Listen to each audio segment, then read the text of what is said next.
أعوذ بالله من الشيطان الرجيم. بسم الله الرحمن الرحيم.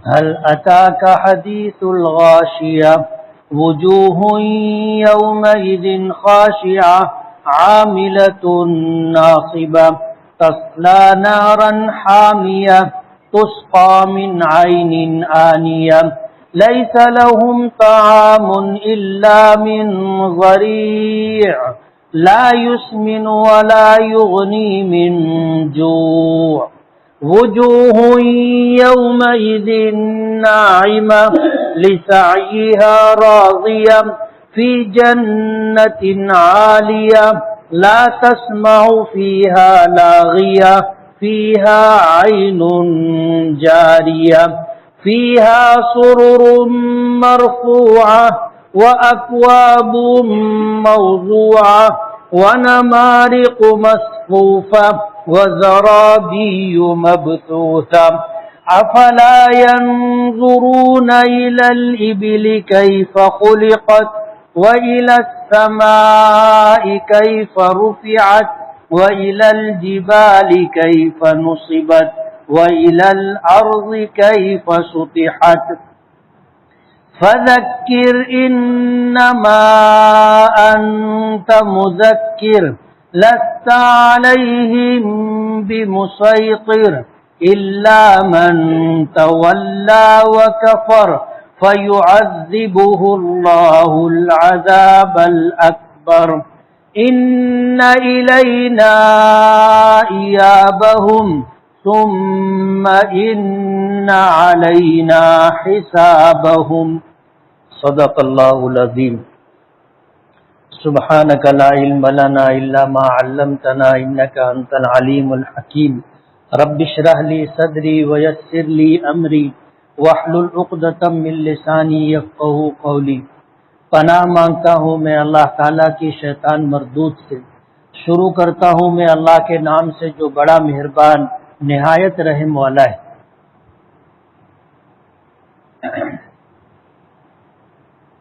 کیا آپ تک بھی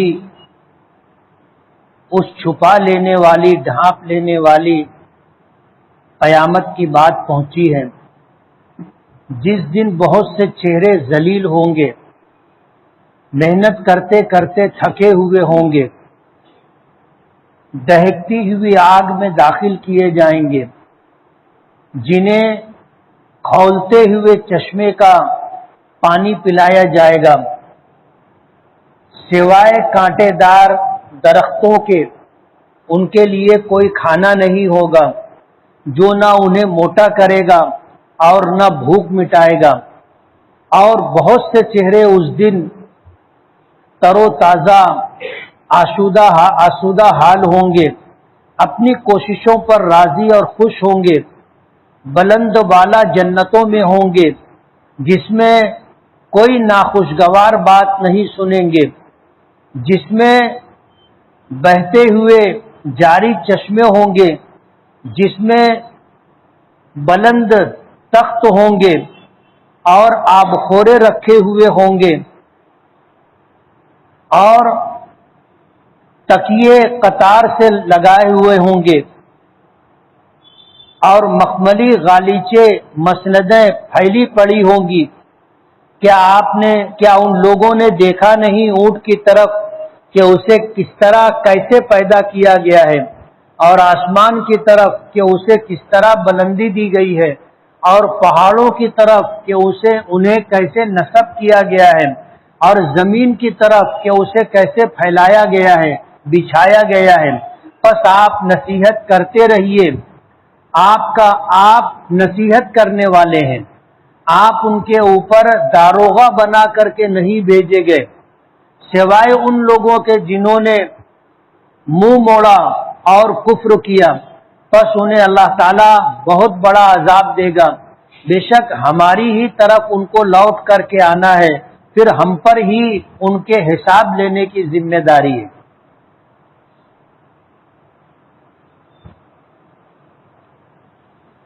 یہ سورہ غاشیہ ہے, نزول کے اعتبار سے مکی ہے, ایک رکوع ہے اور اس میں 26 آیتیں۔ مکی اور مدنی ہونے کی تفصیل آپ کے ذہنوں میں ہوگی کہ نبی کریم صلی اللہ علیہ وسلم پر ہجرت سے پہلے جو آیتیں یا سورت نازل ہوئی انہیں مکی کہا جاتا ہے، اور ہجرت کے بعد جو آیتیں اور سورتیں نازل ہوئی انہیں مدنی کہا جاتا ہے، چاہے وہ کہیں پر بھی نازل ہوئی۔ اس میں ایک رکوع ہے اور 26 آیتیں۔ آیتیں چھوٹی چھوٹی ہیں۔ مکی ہونے کے اعتبار سے مضمون کا اندازہ آپ کر سکتے ہیں۔ نبی کریم صلی اللہ علیہ وسلم سے پوچھا جا رہا ہے کہ کیا آپ تک اس چھپا لینے والی چیز کی بات نہیں پہنچی؟ یقیناً پہنچی ہے۔ مکہ مکرمہ میں رہتے ہوئے لوگوں سے نماز کا، روزے کا، زکوٰۃ کا، حج کا اور دیگر جتنے سارے احکامات ہیں، ان احکامات کے تعلق سے باتیں نہیں تھی۔ بنیادی بات یہ تھی کہ مکے کے لوگ پہلے ایمان لائیں۔ اگر وہ ایمان لے آتے ہیں تو جن جن احکامات کا نزول ہوا، اللہ پاک کی طرف سے بندوں پر احکامات اتارے گئے اور اس پر عمل کرنا لازم اور ضروری قرار دیا گیا، وہی بات ان سے کی جا سکتی تھی۔ حضور پاک صلی اللہ علیہ وسلم مکہ مکرمہ میں تھے، جب تک معراج پر آپ تشریف نہیں لے گئے وہاں تک نمازوں کا حکم نہیں تھا، اور مکہ مکرمہ آنے کے بعد روزوں کے احکامات آئے، زکوٰۃ کے احکامات آئے، اور آپ کی دنیا میں موجودگی کے ساتھ آخری سال میں حج کے احکامات آئے۔ تو احکامات تو بعد میں آئے، بنیادی چیز یہ تھی جسے ایمان کہتے ہیں، جسے آخرت کہتے ہیں، جسے قیامت کہتے ہیں، انہی چیزوں کے تعلق سے مکے والوں سے بات کی جاتی تھی۔ تو قیامت کے تعلق سے نبی کریم صلی اللہ علیہ وسلم سے پوچھا جا رہا ہے، سوال ہے حل اتاک حدیث الغاشیہ، کہ کیا آپ تک اس ڈھانپ لینے والی بات، اس ڈھانپ لینے والی چیز کی بات آپ تک پہنچی؟ یقیناً پہنچی، جس کو قیامت کہتے ہیں، کہ جب قیامت آئے گی تو سب چیزوں کو ڈھانپ لے گی، یعنی کوئی چیز بھی باقی نہیں ہوگی جو اس سے باہر۔ آسمان ہے، زمین ہے، ایسی بڑی بڑی مخلوقات سب اس کی لپیٹ میں آئے گی۔ تو قیامت کی بات آپ تک نہیں پہنچی ہے کیا؟ یقیناً پہنچی ہے۔ پھر اللہ پاک فرماتے ہیں وجوہ یومئذ خاشعہ، جب قیامت آ جائے گی اور لوگ اپنی قبروں سے نکلیں گے، میدان محشر کی طرف چلیں گے، میدان محشر میں اکٹھا ہوں گے، تو اس دن بہت سے چہرے ذلیل ہوں گے۔ خاشعہ کے معنی جھکے ہوئے۔ آدمی جب شرمندہ ہوتا ہے اور جب اسے اپنی کسی بات پر پچھتاوا ہوتا ہے تو عام طور پر آپ نے دیکھا ہوگا کہ وہ اپنا چہرہ جھکا لیتا ہے، نظریں جھکا لیتا ہے، چہرہ جھکا لیتا ہے۔ خاشعہ، نماز کے اندر خشوع ہونا چاہیے، یعنی پورا جسم نماز میں ایسا ہونا چاہیے گویا اللہ کے سامنے جھکا ہوا ہے، ذلیل ہے، عاجزی اختیار کرنے والا ہے، اپنی بے کسی بے بسی کا اظہار کرنے والا ہے۔ نماز میں اکڑ کر کے نہیں کھڑے ہونا چاہیے، اور نماز میں بہت زیادہ جھک کر کے نہیں کھڑے ہونا چاہیے۔ نماز میں سیدھے کھڑا رہنا چاہیے، لیکن اس سیدھے کھڑے رہنے میں اکڑ پن نہ ہو، اس کو کہتے ہیں خشوع۔ اور ایک ہوتا ہے خضوع، یعنی دل میں اس بات کا احساس ہونا چاہیے کہ میں اللہ کے سامنے کھڑا ہوں، نماز پڑھ رہا ہوں۔ تو ہم کہتے ہیں نماز خشوع اور خضوع سے پڑھنا چاہیے۔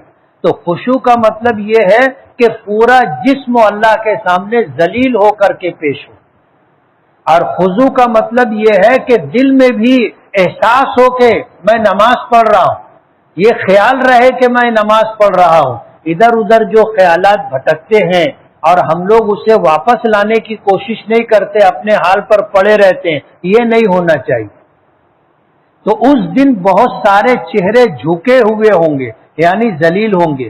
دنیا میں رہتے ہوئے ایمان نہیں لائے تھے، دنیا میں رہتے ہوئے قیامت کے منکر تھے، دنیا میں رہتے ہوئے آخرت کے منکر تھے، حساب و کتاب کے منکر تھے، لیکن جب قیامت آئے گی اور اس کے بعد لوگ اپنی قبروں سے نکلیں گے، یعنی دوبارہ زندہ کر کے اٹھائے جائیں گے، تب انہیں جن چیزوں کا انکار کرتے تھے اسے اپنی آنکھوں سے دیکھ لیں گے، اور انکار کرنے کی وجہ سے یہ احساس ہوگا کہ ہم جن چیزوں کا انکار کرتے تھے وہ واقعتاً موجود ہے، ہم انکار کرتے تھے، آج ہمارا کیا حال ہوگا؟ تو وہ شرمندہ اور ذلیل ہوں گے۔ عاملۃ ناصبہ، دنیا میں من مانی زندگی گزارتے ہوئے، گناہوں کو کرتے ہوئے، یا ایسی عبادات کرتے ہوئے جن عبادات کا نبی کریم صلی اللہ علیہ وسلم اور صحابہ کرام رضوان اللہ تعالی علیہ مجمعین سے ثبوت نہیں ہوگا، ایسی عبادتیں کرتے تھے، کر کے تھکے رہتے تھے۔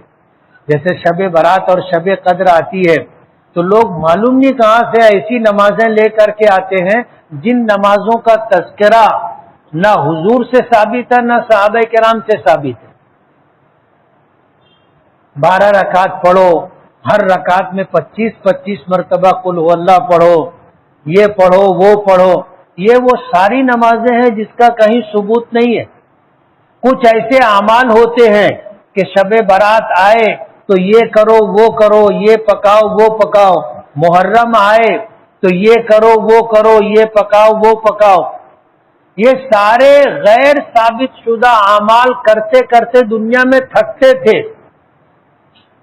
آخرت میں جانے کے بعد انہیں پتہ چلے گا کہ اتنی محنت کرنے کے بعد حاصل کیا؟ کچھ بھی نہیں، الٹا جو ہے پکڑ ہوگی۔ تو یہ محنت کرتے کرتے ناصبہ تھکے ہوئے ہوں گے۔ اس لیے ہماری شریعت ہر اعتبار سے کامل و مکمل ہے۔ ہمیں کسی بھی معاملے میں کسی اور سے، یعنی قرآن و حدیث چھوڑ کر کے ہمیں ڈھونڈنے کی تلاش کرنے کی ضرورت نہیں ہے۔ عبادات کے معاملے میں بھی ہمیں شریعت کا تابع دار رہنا چاہیے۔ نبی کریم صلی اللہ علیہ وسلم کا زمانہ تھا، ام المومنین حضرت زینب رضی اللہ تعالی عنہا کا یہ عمل تھا کہ وہ رات میں لمبی لمبی نماز پڑھا کرتی تھی۔ حضور ایک مرتبہ مسجد میں تشریف لائے تو دیکھا کہ ایک رسی لٹکی ہوئی، اوپر بندھی ہوئی ایک رسی لٹکی ہوئی ہے۔ تو حضور نے پوچھا کہ یہ کیا ہے؟ تو لوگوں نے بتایا کہ یہ رسی حضرت زینب رضی اللہ تعالی عنہا نے بندھوائی۔ کہا کیوں؟ کہا کہ رات میں بہت لمبی نماز پڑھتی ہیں، اپنے آپ کو رسی سے باندھ لیتی ہے کہ تھک کے گر نہ جائیں۔ حضور نے فرمایا رسی کاٹ دو۔ حضور نے رسی کٹوا دی۔ نماز پڑھنا کوئی غلط عمل تو نہیں تھا، لیکن ایسی نماز جس کا مطالبہ نہیں ہے، ہم انہی اعمال کے مکلف ہیں جن اعمال کو ہم اپنی طاقت سے کر سکتے ہیں۔ یہ اس بات کا حضور نے اپنے عمل سے اور اپنے اقوال سے اس بات کا ذکر کیا ہے۔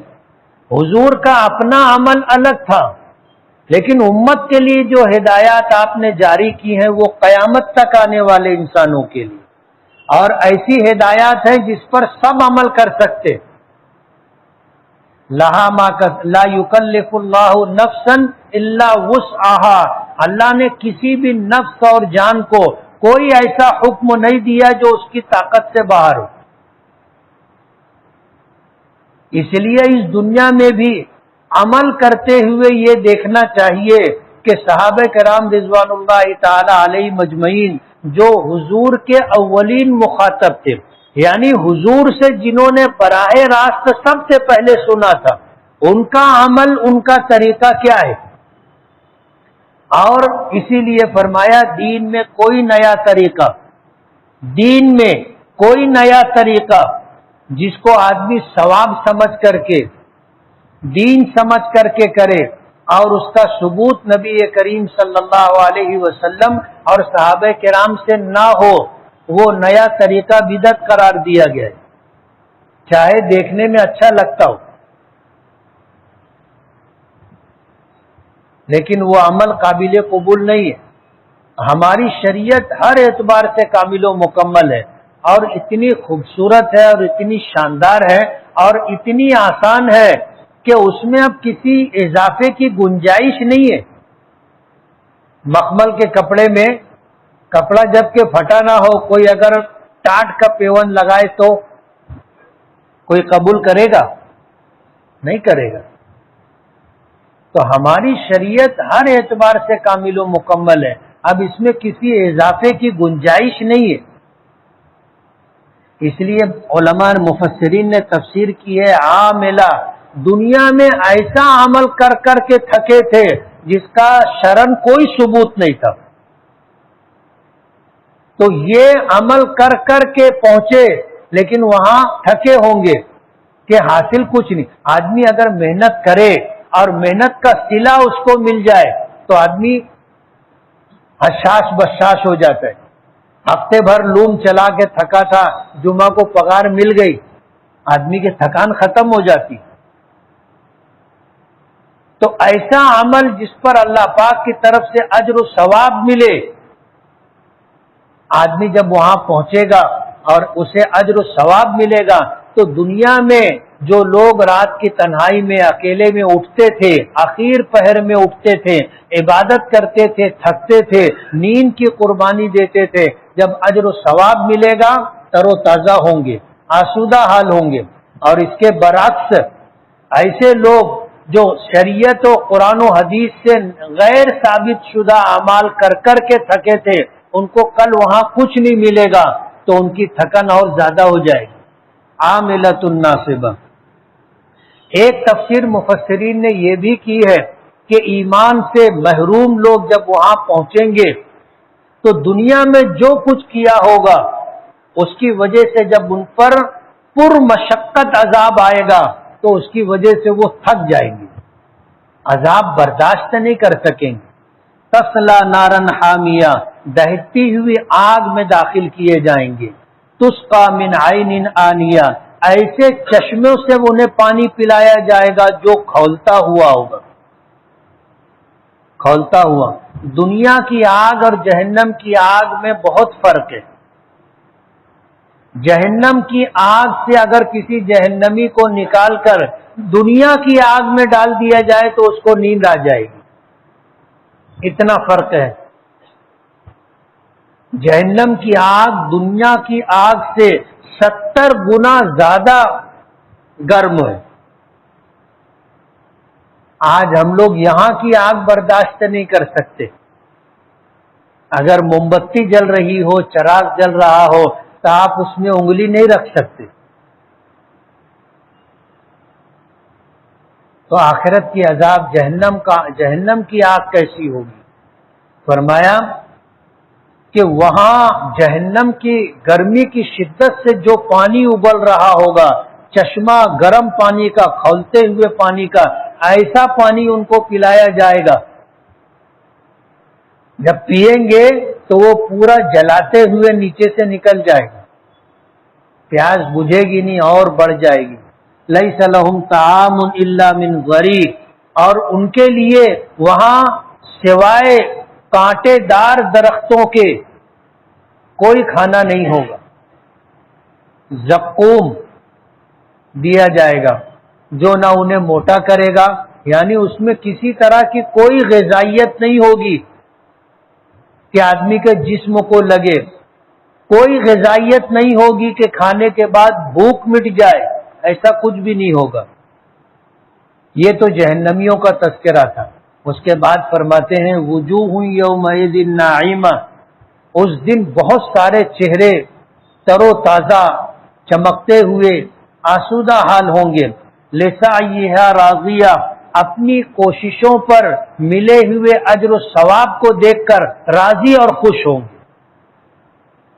دنیا میں جو کوششیں کی تھی اللہ کو راضی کرنے کی، جنت کو حاصل کرنے کی، اور اپنی آسودگی اور خوشحالی اور خوشحالی کے لیے جو کچھ کیا تھا، جب اس کا اجر و ثواب ملے گا تو بندے خوش ہوں گے، راضی ہوں گے۔ فی جنت عالیہ، بلند و بالا جنتوں میں ہوں گے، لا تسمع فیہا لاغیہ، جس میں کسی طرح کی کوئی بکواس، کوئی لغو بات، کوئی بیکار بات نہیں سنیں گے۔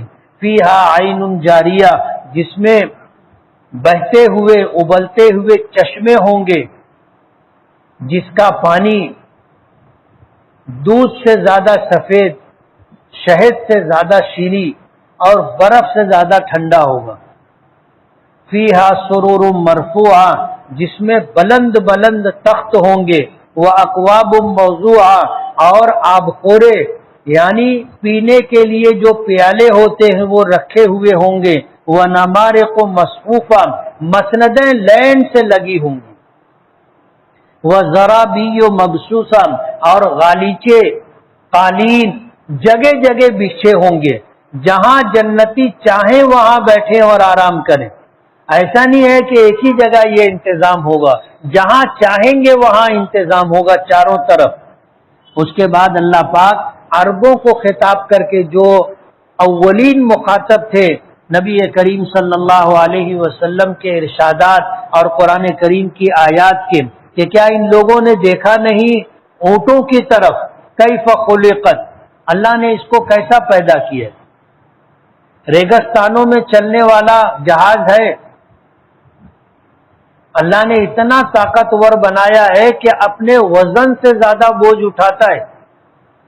ریگستانوں میں کھانا پانی نہیں ملتا، اللہ نے ایسا بنایا ہے کہ کئی کئی دن تک پانی نہ ملے، کھانا نہ ملے تو بھی چلتا رہتا ہے۔ عام سواری یہی تھی، اس لیے اللہ پاک نے اس کا تذکرہ کیا۔ آج کا زمانہ ہوتا تو بتایا جاتا کہ کیا مرسیڈیز دیکھے نہیں، بی ایم ڈبلیو دیکھے نہیں۔ اس زمانے کی قدرتی سواری تھی اور قیامت تک رہے گی، قیامت تک۔ ریگستانوں میں تو یہ سواریاں چلتی بھی نہیں، اور اونٹ اللہ نے اس کو ریگستان کے لیے پیدا کی۔ وہ جتنی آسانی سہولت سے ریت میں چلتا ہے، اتنی آسانی اور سہولت اسے اچھے راستوں پر نہیں ملتی، اللہ نے اس کو بنایا ہی ایسا ہے۔ 15 20 دن، ایک مہینہ پانی نہ ملے اس کا گزارا ہو جاتا۔ اللہ نے اس کے پیٹ میں ایک نظام بنایا ہے کہ وہ پانی پی لیتا ہے، اور اس کے پیٹ میں الگ سے ایک تھیلی ہوتی ہے جہاں پانی اسٹاک ہوتا ہے، اور جب اس کو پانی نہیں ملتا، سخت پیاس لگتی ہے، تو وہی پانی واپس اس کے منہ میں آتا ہے اور پھر اس کے پیٹ میں جاتا ہے جہاں جانا چاہیے۔ جیسے جانور ایک مرتبہ چارہ خوب اچھی طرح کھا لیتا ہے موٹا موٹا، پھر اس کے بعد اس کو اپنے واپس منہ میں لاتا ہے، اور پھر اس کو چبا چبا کر باریک کر کے اس کو نگلتا ہے۔ ہم لوگ کیا کہتے ہیں اس کو؟ کیا کہتے ہیں؟ جگالی کرنا، پاگور کرنا۔ اونٹ کو اللہ نے ایسا بنایا ہے کہ اپنے پیٹ کے اندر مہینے بھر کا پانی اسٹاک کر لیتا ہے، اور جب ضرورت ہوتی ہے وہی پانی اس کی پیاس بجھانے کے لیے کام آتا ہے۔ اللہ پاک نے فرمایا کیا ان لوگوں نے اونٹ کی طرف دیکھا نہیں کہ اللہ نے اسے کیسا بنایا کہ تمہاری سواری کے کام آتا ہے، بوجھ اٹھانے کے، بار برداری کے کام آتا ہے۔ وَإِلَى السَّمَاءِ رُفِعَتْ، کیا آسمان کی طرف دیکھا نہیں کہ اللہ نے اس کو کیسا بلند و بالا بنایا ہے۔ آسمان کی بلندی زمین سے 500 برس کی مسافت پر ہے۔ 500 سال اگر آدمی چلے تو کتنا چلے گا؟ آسمان اتنی بلندی پر ہے، اور بڑا اتنا ہے کہ پوری دنیا پہ چھایا ہوا ہے، بغیر ستونوں کے اللہ نے اسے قائم کیا ہے۔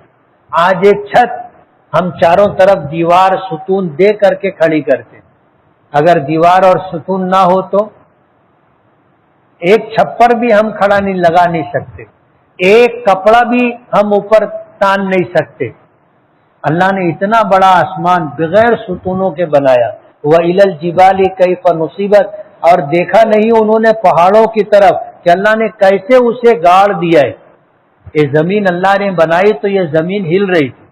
حدیث پاک میں آتا ہے کہ یہ زمین پانی پر ہے، اور ظاہر بات ہے پانی میں جہاز ہو کشتی ہو تو کیسے ڈولتی رہتی ہے، تو یہ زمین بھی اسی طرح ہل رہی تھی۔ اللہ نے پہاڑ بنائے اور ان پہاڑوں کو میخ کا کھلے کا کام دیا کہ یہ زمین کو اللہ نے ٹھہرا دیا۔ اب یہ ہلتی نہیں ہے، ہم اس پر بغیر کسی سہارے کے چلتے ہیں، بلند بالا عمارتیں بناتے ہیں۔ ان پہاڑوں کو اللہ نے میخ بنایا زمین کے لیے۔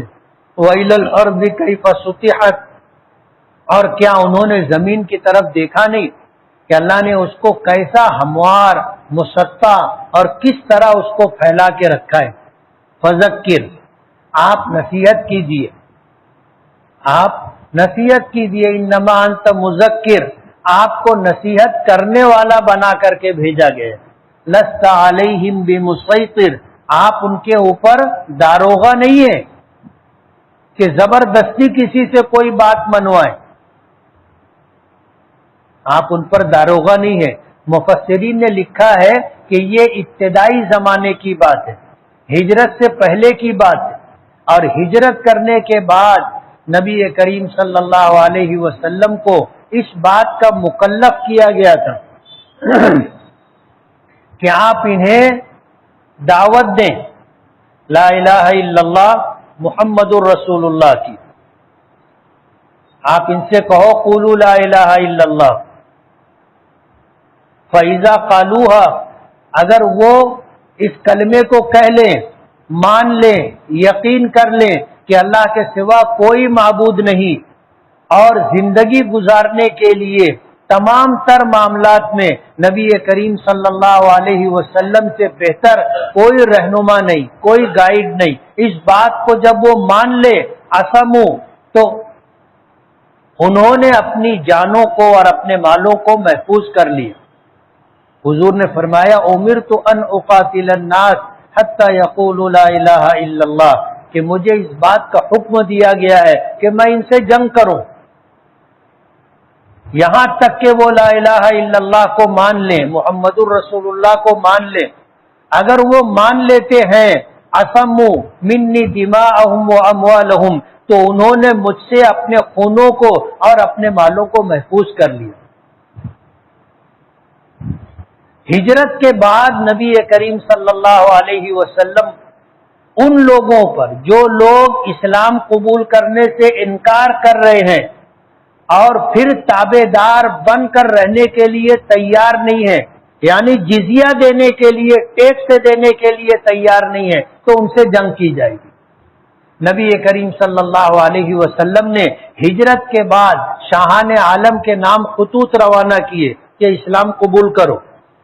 جتنی بستیاں قبیلے تھے سب کی طرف وفود روانہ کیے کہ اسلام قبول کرو، اگر اسلام قبول کر لیتے ہو تو تم ہمارے بھائی ہو، تمہاری جان، تمہاری مال، تمہاری عزت و آبرو ہماری طرح محفوظ ہے، اور اگر تم انکار کرتے ہو تو پھر ہمارا تابع دار بن کے رہو، جزیہ ادا کرو، ٹیکس دو۔ اگر وہ ٹیکس دینے کے لیے تیار ہو جائے تو وہ اپنے مذہب کے مطابق زندگی گزارنے کے لیے آزاد ہیں، ہم ان کی جان کی، ان کے مال کی، ان کے عزت و آبرو کی حفاظت کرنے کے ذمہ دار۔ اور اگر وہ جزیہ دینے کے لیے بھی تیار نہیں ہے تو پھر ان سے جنگ ہوگی۔ تو ہجرت کے بعد احکامات الگ آئے، الا من تولا و کفر، فرمایا کہ مگر جو اسلام قبول کرنے سے، ایمان لانے سے، اللہ کی وحدانیت اور نبی کریم صلی اللہ علیہ وسلم کی رسالت قبول کرنے سے انکار کرے، پھر اس سے جنگ ہوگی۔ فَيُعَذِّبُهُ اللَّهُ الْعَذَابَ الْأَكْبَرَ، اللہ تعالیٰ انہیں بہت بڑا عذاب دے گا۔ إِنَّ إِلَيْنَا إِيَابَهُمْ، فرمایا کہ ان تمام لوگوں کا میری ہی طرف لوٹ کر کے آنا ہے۔ ظاہر بات ہے جو بھی دنیا میں آیا ہے کب تک رہے گا؟ جب تک اللہ نے زندگی دی ہے، اس کے بعد موت، اور پھر اللہ کی طرف لوٹ کر کے جانا ہے۔ اب جو لوگ منہ موڑے، انکار کیا، اللہ کے ساتھ، اللہ کے نبی کے ساتھ کفر کیا، تو دنیا میں اگر ان کو سزا دی گئی تو دی گئی، اور اگر دنیا میں ان کو سزا نہیں دی جا سکی پھر بھی ثم ان علینا حسابہم، وہ لوٹ کر ہماری طرف آئیں گے اور ہم پر ان کا حساب لینا ہے، ہم ان سے حساب لیں گے۔ حساب ہر ایک سے ہوگا،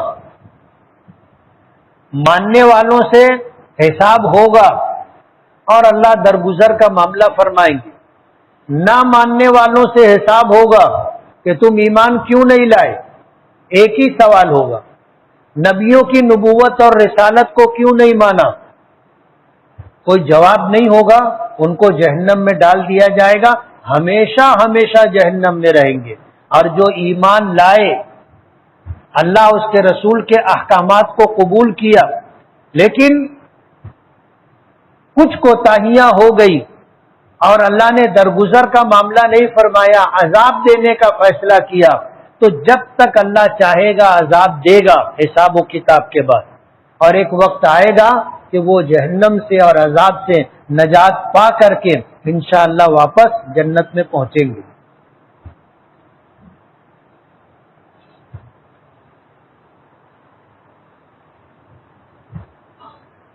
قرآن کریم پرانے بوسیدہ ہو جاتے ہیں اور آگ پھٹ جاتے ہیں۔ اب قبرستان میں دفنانے پر بھی پابندی ہے تو کیا کرنا چاہیے؟ کیا اسے جلا سکتے ہیں؟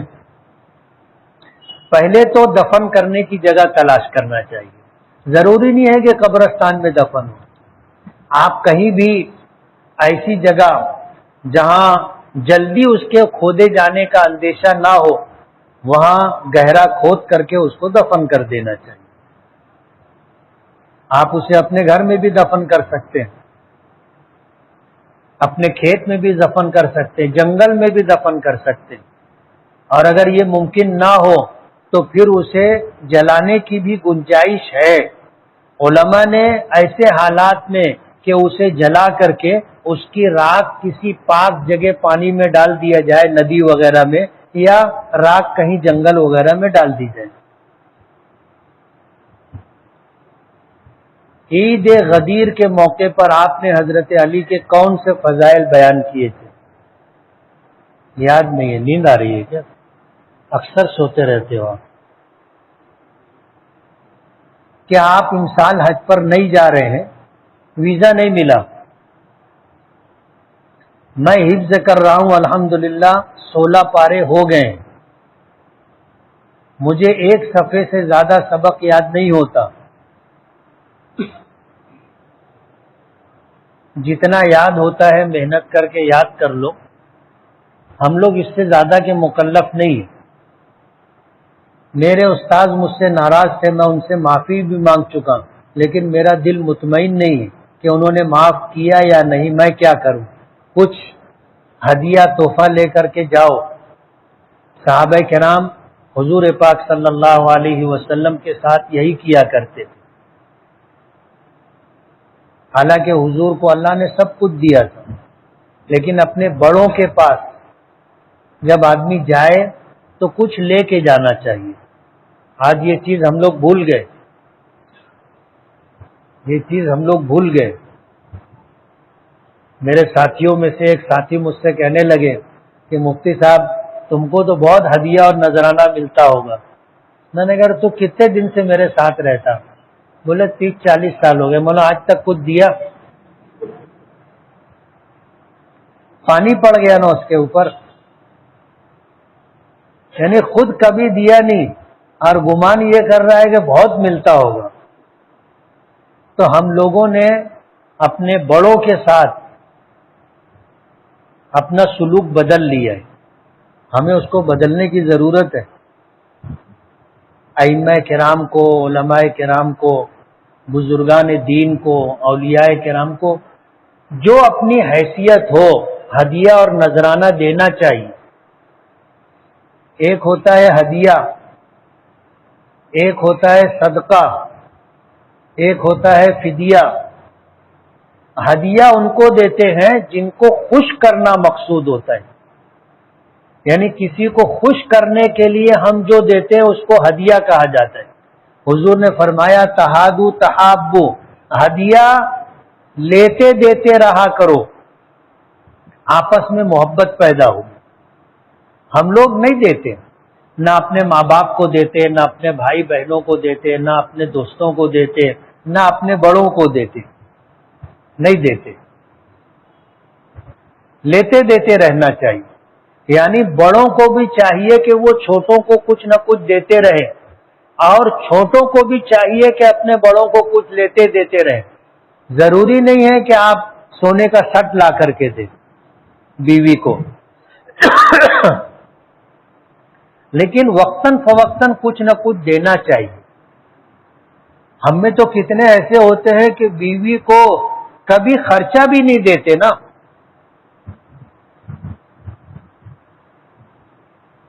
پوچھوں میں آپ لوگوں سے، کتنے لوگ ہیں جو اپنی بیوی کو ہفتے کا خرچہ دیتے ہیں؟ ہاتھ اٹھانا.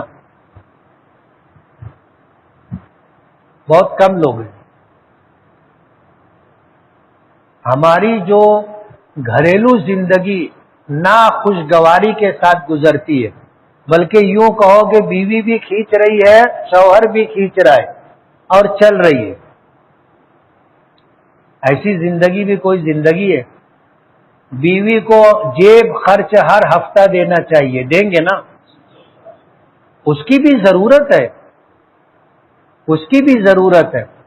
کچھ لوگ ایسا سمجھتے ہیں کہ بس صبح ناشتہ، دوپہر کا کھانا، شام کا کھانا، سال کے 2-4 جوڑے بنا دیے، بس ہو گیا نا، اور کیا چاہیے اس کو؟ اس کے پاس دل نہیں ہے، اس کی کچھ چاہتے نہیں ہے. اس کو اتنا پیسہ دے کے رکھنا چاہیے کہ وہ اپنی مرضی سے کچھ لینا چاہے یا کسی کو دینا چاہے تو لے دے سکے. کل جمعہ ہے، کل کیا ہے؟ جمعہ ہے. تم یقین مانو، اس پر عمل کر کے دیکھو. آپ اپنی بیوی کو جو بھی اپنی حیثیت ہے، 100، 200، 500، 1000، 5000، جو اپنی حیثیت ہے، آپ اس کو کل پیش کر دو. یہ جیب خرچ ہے. پھر تم دیکھو اس کا رویہ کیسا رہتا. کریں گے؟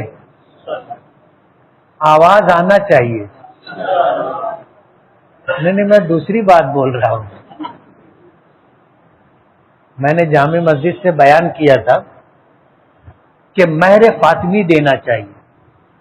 کچھ لوگ پوچھنے لگے کہ اب تو دوسرا نکاح نہیں کریں گے، جو کر چکے. میں نے کہا اس کو ہی مہر فاطمی دے دو. جب نہیں دیے تھے، جو طے ہوا تھا وہ دے دیے. آج اللہ نے حیثیت دی ہے، مہر فاطمی دے دو. تو کچھ لوگوں نے اس پر عمل کیا. جب عمل کیا تو وہ آواز مجھ تک آئی. کچھ عورتیں گھر پر آئی، آ کر کے انہوں نے کہا مفتی صاحب کو کہنا آپ کا بہت بہت شکریہ، آپ نے مہر فاطمی دینے کے لیے کہا، میرے شوہر نے مجھ کو مہر فاطمی دی. تو آواز آنا چاہیے کہ آپ نے جیب خرچ دیا. دیں گے نا؟ میں نے زید سے 2.5 لاکھ روپیہ قرض لیا تھا، میں لوٹا نہیں پا رہا ہوں. تو زید نے اپنے اکاؤنٹ کا سود کا پیسہ مجھے دیا اور کہا کہ یہ پیسہ تیرا ہے.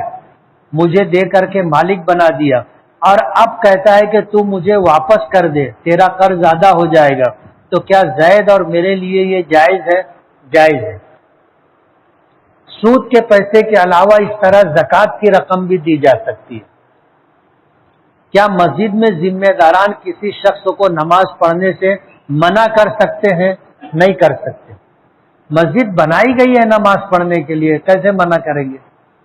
قربانی کا نصاب کیا ہے؟ جو زکوٰۃ کا نصاب ہے. جس پر زکوٰۃ فرض ہے اس پر قربانی واجب ہے. مکروہ تحریمی اور تنزیہی میں کیا فرق ہے؟ مکروہ تحریمی حرام کو کہتے ہیں کس کو کہتے ہیں؟ حرام کو، جس کا کرنا جائز نہیں ہے. اور مکروہ تنزیہی کا مطلب یہ ہے کہ یہ ناپسندیدہ عمل ہے، یعنی تم نے کیا لیکن اللہ کے نزدیک ناپسندیدہ ہے، قبول نہیں ہوگا. گٹکا اور تمباکو کھانے کا حکم کیا ہے؟ حضور نے فرمایا کل مسکرن حرام، ہر وہ چیز جو نشہ لائے وہ حرام ہے. اب ظاہر بات ہے تمباکو نشہ آور چیز ہے کہ نہیں ہے؟ ڈر کیوں رہے ہو؟ بولو نا. جو آدمی تمباکو نہیں کھایا اس کو کھلا کے دیکھ لو،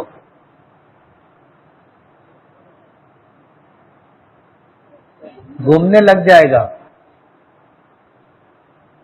اور جتنا لوگ کھاتے ہیں اگر اتنا کھلا دیے تو ڈگرانے لگ جائے گا، لڑکھڑا کے چلے گا.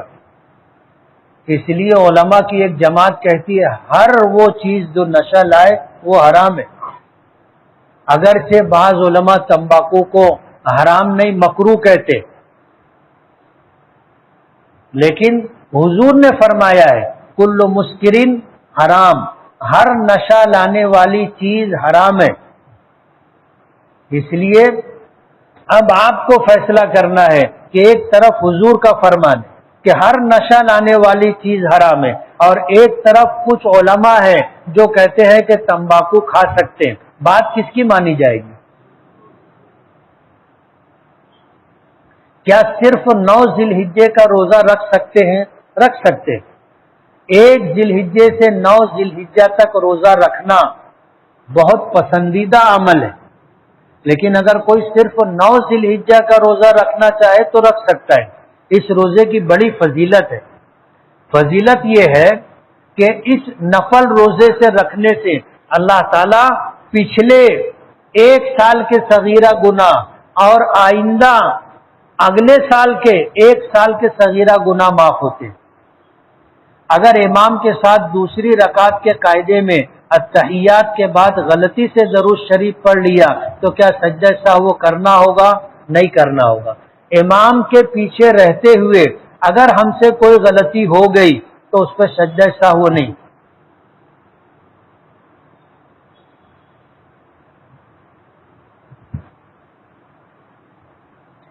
احتلام ہو جانے کی وجہ سے اندر کا جو کپڑا تھا وہ گیلا ہو گیا لیکن اوپر کا کپڑا پاک ہے، تو غسل کرنے کے بعد اوپر والا کپڑا پہن سکتے ہیں کیا؟ پہن سکتے ہیں.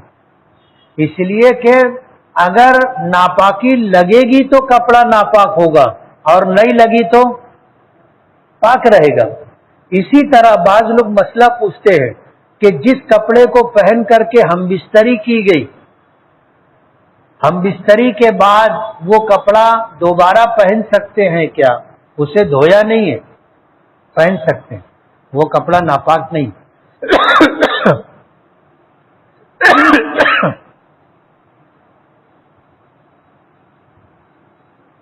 ناپاک کپڑے کو پاک کرتے وقت کوئی دعا پڑھنا ہے؟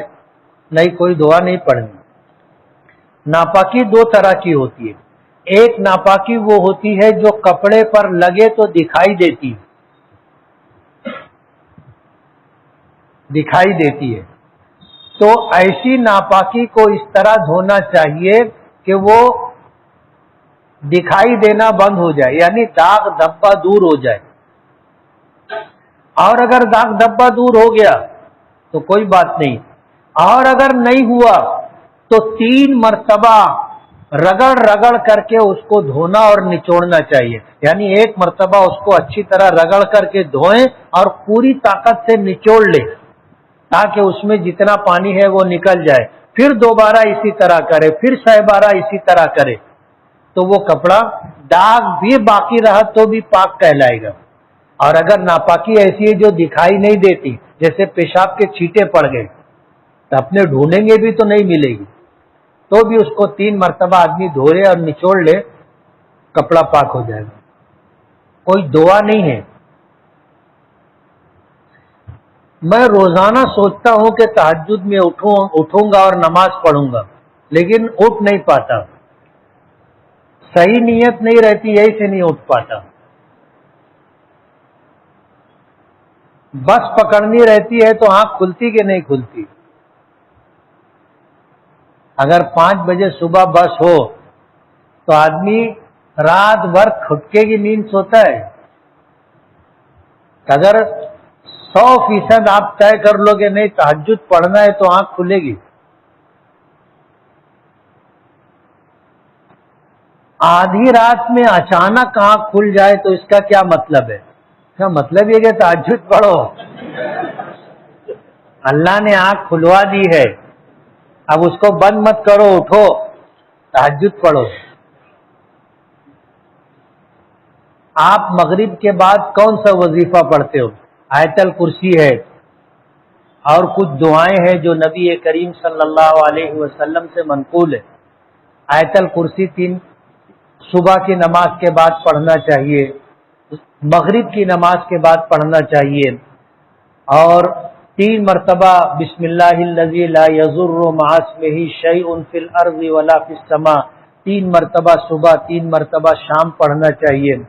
حسبی اللہ لا الہ الا ہو علیہ توکلت وہو رب العرش العظیم 7 مرتبہ صبح پڑھنا چاہیے، 7 مرتبہ شام پڑھنا چاہیے. 3 مرتبہ 3 مرتبہ قل هو اللہ، قل اعوذ برب الفلق، قل اعوذ برب الناس صبح بھی پڑھنا چاہیے، شام بھی پڑھنا چاہیے. یہ معمولات آدمی بنا لے تو اللہ حادثات سے محفوظ رکھتا ہے.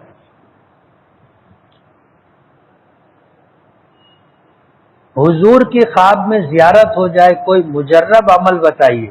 ہر ایک کے لیے الگ الگ عمل ہوتا ہے. اب تمہاری کیفیت کیا ہے تم کو معلوم، مجھے نہیں معلوم. آدمی نیکی کا اہتمام کرے، فرض نمازوں کا اہتمام کرے اور سنتوں کا اہتمام کرے، اور حضور پر روزانہ ایک مقدار اپنے سہولت کے اعتبار سے درود پاک کی طے کر لے تو انشاءاللہ زیارت ہوگی. دیکھو جس سے محبت ہوتی ہے نا وہ خواب میں دکھتا ہے. افیئر ہو جاتا، کسی سے محبت ہو جاتی تو خواب میں دکھتا کہ نہیں دکھتا؟ دکھتا ہے. تو حضور سے اگر واقعی محبت ہے تو حضور کی زیارت ہوگی. ہماری مسجد میں ٹرسٹیان کی جانب سے کوئی زور زبردستی، کوئی دباؤ نہ ہونے کے باوجود امام صاحب عید الاضحیٰ کی نماز مسجد میں پڑھاتے ہیں، تو کیا امام صاحب کو سنت کے چھوڑنے کا گناہ ہوگا؟ اگر ٹرسٹی لوگ بھی بلا ضرورت عیدین کی نماز یعنی عید الفطر کی نماز اور عید الاضحیٰ کی نماز تھوڑی سی سہولت کے لیے کہ قربانی کرنی ہے مسجد میں اگر پڑھواتے ہیں تو گنہگار ہوں گے. عیدین کی نماز عیدگاہ میں پڑھنا سنت مؤکدہ ہے. پورے شہر میں چند ایسی مسجدیں جس میں بوڑھے بیمار جا کے نماز پڑھ سکے، ان کی جو عیدگاہ نہیں جا سکتے وہ لوگ نماز پڑھے، ان کے لیے آپ رکھ سکتے ہو. باقی جو آدمی عیدگاہ جا سکتا ہو وہ اگر بلا وجہ بلا ضرورت کے مسجد میں نماز پڑھ رہا ہے عیدگاہ چھوڑ کر کے تو وہ بھی گنہگار ہے.